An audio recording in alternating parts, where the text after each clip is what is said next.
ꯑꯩꯒꯤ ꯃꯤꯡ ꯋꯥꯏꯈꯣꯝ ꯂꯩꯄꯥꯛ ꯗꯦꯕꯤ ꯊꯧꯕꯥꯜ ꯑꯆꯧꯕ ꯄꯥꯈꯪꯕꯨꯡ ꯂꯥꯏꯔꯛ ꯔꯨꯂꯔꯁ ꯀꯣꯑꯣꯄꯔꯦꯇꯤꯚ ꯁꯣꯁꯥꯏꯇꯤ ꯔꯦꯖꯤꯁꯇꯥꯔ ꯅꯝꯕꯔꯅ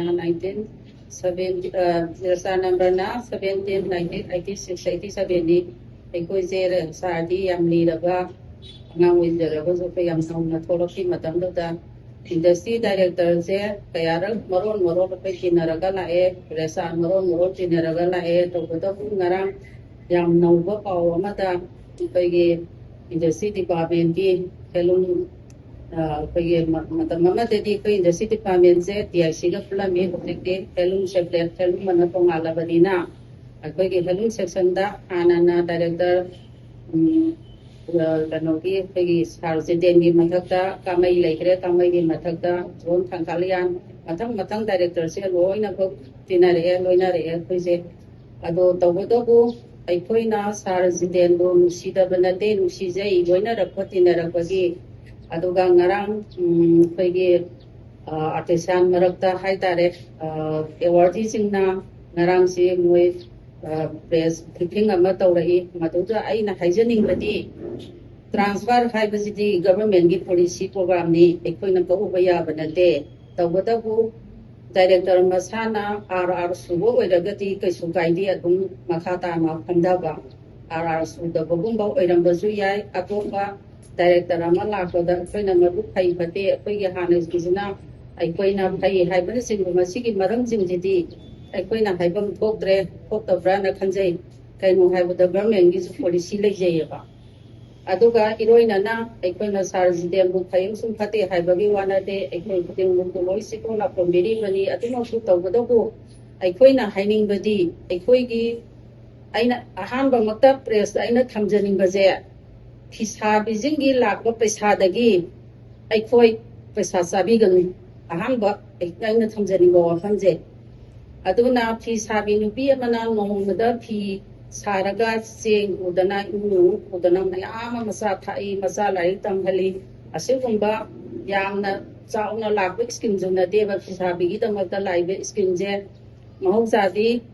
ꯌꯥꯝꯅ ꯀꯩꯅꯣ ꯂꯩꯔꯝꯗ꯭ꯔꯦ ꯑꯩꯈꯣꯏꯒꯤ ꯀꯔꯤ ꯍꯥꯏꯇꯥꯔꯦ ꯁ꯭ꯀꯤꯝꯁꯦ ꯍꯧꯖꯤꯛꯅ ꯑꯃꯨꯛ ꯁ꯭ꯀꯤꯝꯁꯦ ꯑꯅꯧꯕ ꯍꯥꯏꯗꯤ ꯁꯣꯁꯥꯏꯇꯤ ꯃꯌꯥꯝꯁꯦ ꯄꯨꯟꯁꯤꯜꯂꯒ ꯑꯄꯨꯟꯕ ꯀ꯭ꯂꯁꯇꯔ ꯑꯃ ꯁꯣꯁꯥꯏꯇꯤꯒꯤ ꯑꯃꯗꯒꯤ ꯃꯦꯝꯕꯔ 50 ꯆꯥꯝꯃ 90 ꯂꯧꯈꯠꯂꯒ ꯁꯨꯃꯥꯏꯅ ꯕ꯭ꯂꯣꯛ ꯑꯃꯃꯝ ꯍꯥꯏꯗꯅ ꯕ꯭ꯂꯣꯛ ꯑꯃꯃꯝꯒꯤ ꯀ꯭ꯂꯁꯇꯔ ꯁꯦꯝꯃꯤ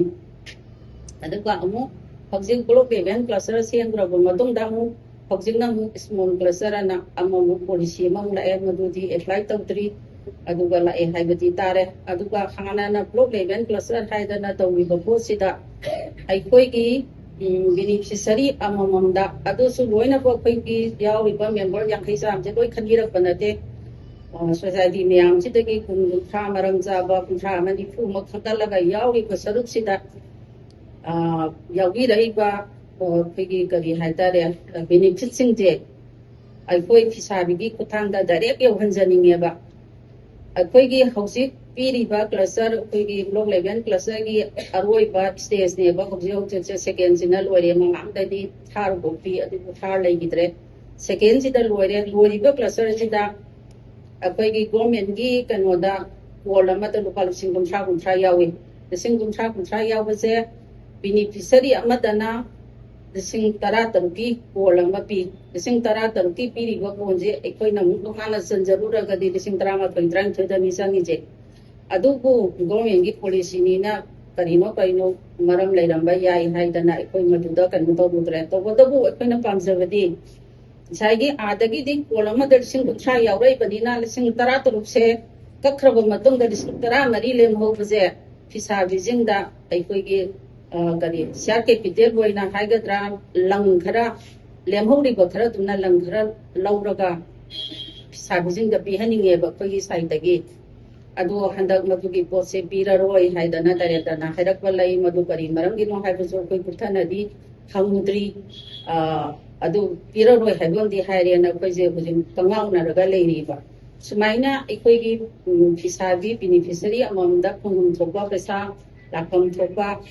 ꯃꯁꯤꯗꯤ ꯑꯩꯈꯣꯏ ꯌꯧꯍꯟꯖꯅꯤꯡꯉꯤ ꯐꯤꯁꯥꯕꯤꯁꯤꯡꯒꯤ ꯃꯈꯨꯠꯇ ꯌꯥꯝ ꯋꯥꯅ ꯐꯤꯁꯥꯕꯤ ꯑꯃꯠꯇꯅ ꯗꯥꯏꯔꯦꯛꯇꯔ ꯎꯅꯒꯦ ꯆꯠꯈꯤꯕꯗ ꯏꯆꯥ ꯊꯕꯛ ꯍꯥꯞꯄꯤꯌꯨ ꯍꯥꯏꯔꯣꯏꯕ ꯃꯤꯅꯤꯁꯇꯔ MLAꯗꯤ ꯅꯠꯇꯦꯗꯅ ꯋꯦꯜꯀꯝ ꯇꯧꯍꯟꯅꯤꯡꯉꯤ ꯊꯣꯡ ꯂꯥꯎꯅ ꯍꯥꯡꯍꯟꯅꯤꯡꯉꯤ ꯇꯧꯕꯇꯕꯨ ꯄ꯭ꯔꯥꯏꯚꯦꯠ ꯁꯦꯛꯇꯔꯗ ꯊꯝꯃꯒ चंग या दे प्रमिसल अतुनी अदानी अतु हारगन अतु संगन हाइदना तौबसे मसिसु नुंगाइते आइगी वाखलदा मसिमदि आई थमजनिंगे अदेगी अमु इसाइगी फिसाबिजिंग जिदा इसाइगी उन्नबसरी सुसु अतेगी नदेबा हौजिके हारि कसी कसी कतुं फंगजबदो मतुगी मरम साइ सादे डायरेक्टर ना तु हारे हाबदु कुइ मा यौना हंगनिंगे डायरेक्टर यौना हंगनिंगेबा करी मरमगी नु हाबदो अदमाइना तौगे कोइ उन्नबससरु बनि उन्नब फंगते अदुगा अमुसु अइना हाइजनिंगबजे इसा इस मयाम लाइरसु तंबा लोइनबो हिजिक थबक फंगदबगी समस्या मयाम लैरिबनिना आई अमना लोइ कोंझलगा लैबदी तबनिंगदे इसाइगी ट्रांसफर अन सिंग द थारुब नतेबा मागे हानगी पोस्ट दा हंजनजबनेबा हानना एडिशनल डायरेक्टर होइना लैबनेबा अदु डायरेक्टर ना सरकामैना तिनजन चतबा मदुंग इंचार्ज वेना लापनेबा मासे अदु इंचार्ज वेना लापनिना डायरेक्टर अमा लापसे अखोइदि हाईली फिसेट तौई यामा वाखंजे साथोक्सै अदुगा सारसु हानगी फमंदुदा फमसु थबक्ति सारने लोइ तौगिनोरिनेबा पॉलिसी प्रोग्राम से हान अनौब लापदुदगिदि मागी मकोक्ता लेरमदना हेना यामदोरिनेबा दुमाइना ताना तोना तौरगा तौगनिंगी अतोपसिंगदा मादा ट्रांसफर थाबनदे नरांगदि इंटरवेनर की याम कपनागरे कइदि करी हाइतारे एवार्डी जिंगे अदुगा एवार्डी फंगो खक फिसाबी नदेबा एवार्डी फंगदबा फंगंगदा लैरिबा अदगी अखोइगी कनोदा लैरिबा फिसाबी जिंगे सीने हेना वैल्यू लैयेबा मोइदगिदि अदुगु माइ माइगी कानाबा कुछ खरगा फंगबमीना हेना कपदु तारे अदो अखोइगी वइनदि सारबु फते हाइबसु लैते फै हाइबसु लैते तबदबु अखोइना तौखनजरिंगबसे अइना हौजि थमजग्लिबा मरुओइबा फिसाबिजिंगा यामना नकना ताइतप तौगनिंगी अदुगा लाइबे स्कीम जिंजे मरम चाना मफम मतम चाना करिजिंगा बेनिफिशियरी जिंदा यवनबिबा इसिनि पैना तौगनिंगा जनिंगबसे अखोइ सोसाइटी की साइडगी अदुगा मला आई कराम देगी आई जो नेशनल अवार्ड अमने बिकिन साबगिदा अदु अखोइ आइना ngasi हाइजनिंगिसना नेशनल अदगी इंडियागी अथुंदा आइना ngasi खंगन जनिंगि जे अखिगी 2025 की मार्च तांग 19 दगिना एप्रिल तांग 13 फावबा अखोइगी जेम हॉलदा Manipur handloom handicraft corporation limited दा स्पॉन्सर तौबा ऑर्गेनाइज तौबा अदुगा commissioner handloom Government of India New Delhi na sponsor tauba exhibition state handloom expo ma pangshri buma adagi expo sida akoi meyam se mi adum mela ni ne participant meyam tawida aduga mela se loiga da ban mitphumni haitara tang mapan ga apil gi tang mapan ga tara ga gi lona ba hing sida akoi mari gi stalls de gi pot amata thamam dan loi huram bigre ba अदुगा हजिकी एक्सपोजी कनोना Manipur handloom handicraft corporation limited सिना मखोइना दायित्व लौबा मखोइना risk लौबा मफम दगिनेबा अदु अखोइना मेलाजे हौबा मतम सिदा अखोइना पोटसे अखोइ इसाना पोटसे पुथोगद्रा कमाइ तौगदमनो हंगदा मखोइगी मैनेजर सिना मोइना लोइना दायित्व लौगनि लोइन थंबिरम हाइदना अखोइ लोइ थममे अदुगा तांग 10 गी सिदा मापन ग 10 गी लोना बजे पोटसे मांगरे पुन्ना अखोइ मरी की पोट से पलाक निपांग कितंग हेले अदुगा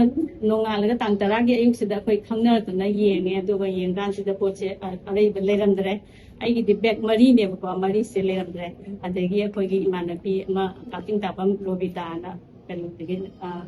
नांदैबम लेकाइदगी मांगी से पलाक मरी खरे हेले अदगी युनाम खुनुदगी से अथोइ आरामबम अदगी अमा बमदिया अदगी थोइबी अदु अखोइ मरी की मांगबसिदा अदुमाइना तौबिदा अदुमाइ तौबसिदा ऑफिसदा अखोइना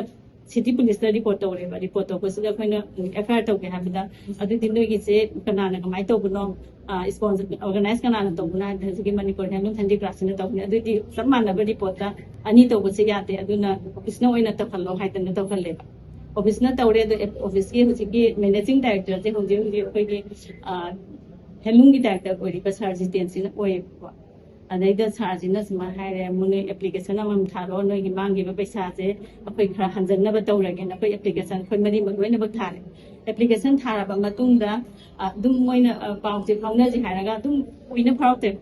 मिना अखोइ डायरेक्टर बुना बचले फर्स्ट टाइम डायरेक्टर बुना बसिदा अखोइ डायरेक्टर जिगा फमिनरे वारी सन्नरे अदुने अखोइ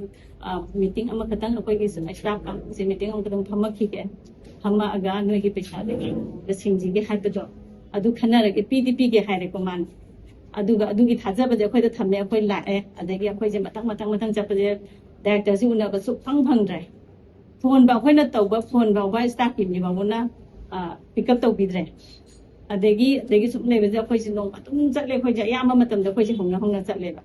adagi city police na su chat le khoi kari kamai to ba pa je chat la kan da adum city police na zu office na FIR tau bani na khoi gi wa je hoi di ta bi daga adu ga yam na risk lo bi da ba hai tau re adagi kondang da khoi gi July gi tang kun mari sida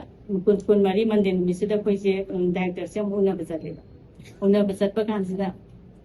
director jina noi manager ji la ki jen no du ga wari san na ji hai re ma chu na na khoi je ma pa da tum pham me pung tara ma khai adai dagi pham ba sina khoi pung ama ni dai ba pham ni adai ba pham ma tam ji da ki manager si la e ba manager la ko jo khoi khangau de khoi ju inform ama ta pirak ta adagi manager si ga ki director si ga wari san na ka na manager ji thokla kan ji da noi gi mi chen noi gi kan to bank passbook to moi da submit to ro khoi pecha ha pa gi hai re adai khoi khutak si da be kan no se to re passbook se khoi submit to re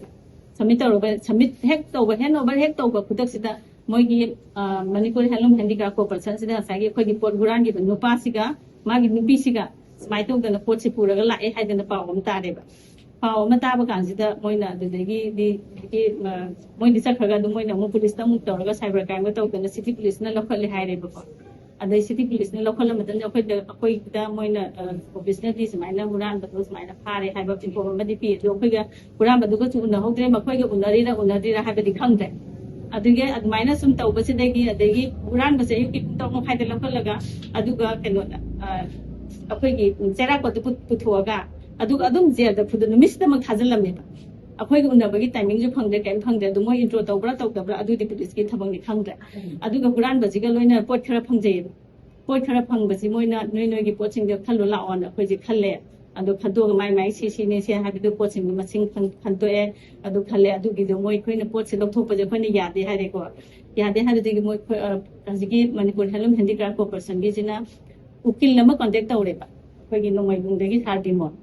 ukil sida contact taw kan ukil sina ma na jima da lo thok da bani ha da jima ge ma thare jima sida tu akhoi gi pot se ha bi mi khudi ma pot mang si ma na ba na te adu sab ma na ba maming sida ibi re ba ibi ba je adu ibi ra ga jima ji gi ma thak tam 7,20,000 going work in the khoi mari si gi re ande khoi na nga e ba kwa 7,20,000 ji kari marang gi no hai ba kan da moi ne SCD ka shuna te noi kan da khan ga no hai ba khan ga no ha jo khoi da sing na bam le re adu ga ji ki sar bi mol ji ga ma gi makha da thabak tok min na ba ukil ji na hai re ba sidi hayeng noi na hu ji phang ba pot se hayeng guran ba ji ga kari gum ba case ma da mari le na aga di pot se noi na court submit taw ga da bani natraga di noi si da hai re ba 7,20,000 je noi na court jama taw ga da bani si ne adu khoi di pot su mang ba adu ga pot su yam phang ba ju na ta ba adu ga adu gi pesa dong su jama taw ra ga di akhoi di kai de na visa bi je loi ha ta ba ne ba moi na adu